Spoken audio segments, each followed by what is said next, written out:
रहे हैं news ABP, सबसे पहले सबसे तेज खबर। उत्तर प्रदेश बलिया से सूदखोरों के संरक्षक है भाजपा, इसलिए नंदलाल के दोषियों पर क्यों नहीं चल रहा बुलडोजर, बोले पूर्व सीएम। अब खबर विस्तार से। उत्तर प्रदेश बलिया जिले में विगत 1 फरवरी को फेसबुक लाइव आकर सूदखोरों के आतंक को बयां करके आत्महत्या करने वाले असलहा व्यवसायी नंदलाल गुप्ता के घर पहुंचकर सपा के राष्ट्रीय अध्यक्ष और पूर्व मुख्यमंत्री अखिलेश यादव ने स्वर्गीय गुप्ता के तैलीय चित्र पर पुष्पांजलि अर्पित की। इसके बाद मृतक नंदलाल की पत्नी व परिजनों से मुलाकात कर अपनी पार्टी के समर्थन को दोहराते हुए आश्वस्त किया कि परिजनों के साथ हर दम खड़े रहेंगे। मीडिया से बात करते हुए कहा कि बैंकों से कर्ज नहीं मिलने के बाद ही व्यापारी सूदखोरों के पास जाता है। बैंकों से आसानी के साथ कर्ज न मिलना सरकार की नाकामी है। आरोपियों के घरों पर 72 घंटे का अल्टीमेटम देकर भी बुलडोजर नहीं चलाने पर तंज कसते हुए कहा कि बाबा का बुलडोजर विरोधियों पर चलता है। नंदलाल गुप्ता के आत्महत्या कांड में अब तक क्यों नहीं बुलडोजर चला, सूदखोरों के अवैध संपत्ति पर क्यों नहीं बुलडोजर चला, उसका मात्र एक कारण है कि दोषी सूदखोरों की संरक्षक है भाजपा सरकार व उनके मंत्रीगण।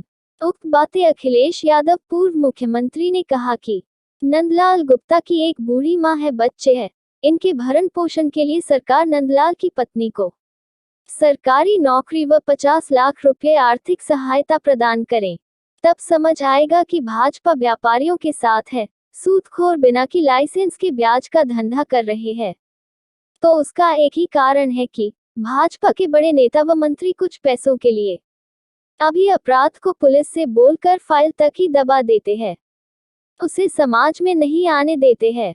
उत्तर प्रदेश बलिया से सुरेंद्र गुप्ता की report, news ABP.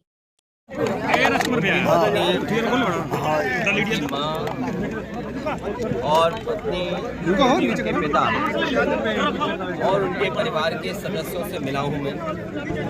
Nandlal Gupta की हत्या, आत्महत्या जो हुई है, दोषी अगर कोई है तो वो जिन लोगों ने पैसा दिया था, जिनसे पैसा उठाया, जिस तरह का ये पैसों का कारोबार चल रहा है, सूदखोरी चल रही है, ये पूरी गैर कानूनी है। भाजपा के लोगों ने, याद कीजिए, नोटबंदी की थी, बैंकों में भरा पड़ा है पैसा। अगर बैंकों में पैसा भरा पड़ा है तो आखिरकार व्यापारी को या कारोबारी को इस तरह के सूदखोरों से कैसे पैसा लेना पड़ रहा है। और सूदखोरों का जो हिसाब किताब है वो बहुत अलग है, पता नहीं कितना पैसा वसूलते हैं। पैसा नहीं मिलेगा तो धमकाएंगे, समय समय पर आपको प्रताड़ना देंगे, आपके घर घुसाएंगे, आपको फोन करेंगे।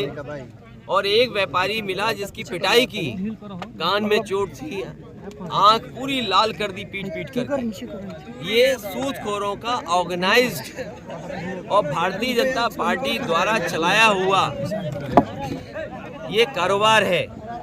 और महसूस ये होता है बात करने से, लोगों से जानकारी जो मिली है, ये बीजेपी के लोगों को मुनाफा मिल रहा है इसका। जब मुनाफा वो कमाएंगे तो मुनाफा किसी न किसी को तो देंगे। उनके परिवार के लोगों की मांग थी कि पत्नी पढ़ी लिखी, उन्हें सरकारी नौकरी मिले, सरकार 50 लाख से मदद करे, और जिनके प्रॉपर्टियों की रजिस्ट्री नहीं हुई है उन रजिस्ट्रियों को कैंसिल किया जाए। इस सरकार के हाथ में, जब चाहे तब रजिस्ट्रियां कैंसिल कर सकती है सरकार।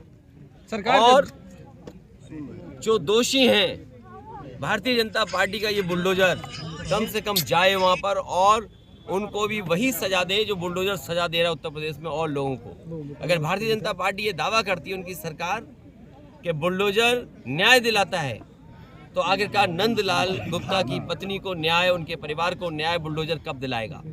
तो अभी तो क्या मांग करेंगे उनके बीजेपी? अगर भारतीय जनता पार्टी ये दावा करती है उनकी सरकार कि बुलडोजर न्याय दिलाता है, तो आखिरकार नंदलाल गुप्ता की पत्नी को न्याय, उनके परिवार को न्याय बुलडोजर कब दिलाएगा? तो अभी तो क्या मांग करेंगे उनके बीजेपी के? मैं उनकी पत्नी की सरकारी नौकरी लगे, क्योंकि 2 बच्चे हैं, आखिरकार उनका जीवन यापन कैसे होगा? तो बूढ़ी माँ है, उनका कैसे घर चलेगा। इसलिए पत्नी को सरकारी नौकरी और परिवार को 50 लाख सरकार मदद करे। सरकार जीरो टैलेंस की बात करती है, पकड़ने में 6 दिन लगा दी। पार्टी का ये सूदखोरी का कारोबार अगर इन्वेस्टर मीट में चला जाएगा तो याद रखना, ये व्यापारी एक भी पैसा उत्तर प्रदेश में नहीं लगाएगा। मैं ये दावा करके जा रहा हूँ, बहुत ही मुश्किल होगा बलिया तक इन्वेस्टमेंट लाना। बाबा का बुलडोजर अभी तक चला नहीं, क्या कहेंगे?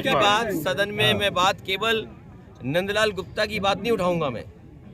इसी तरह पुलिस की कस्टडी में डेथ सबसे ज्यादा उत्तर प्रदेश में हुई है भाजपा की पार्टी। और कानपुर में जिस तरीके से एक व्यक्ति को मार मार करके जान ले ली, उसकी पत्नी को भी सरकारी नौकरी नहीं दी।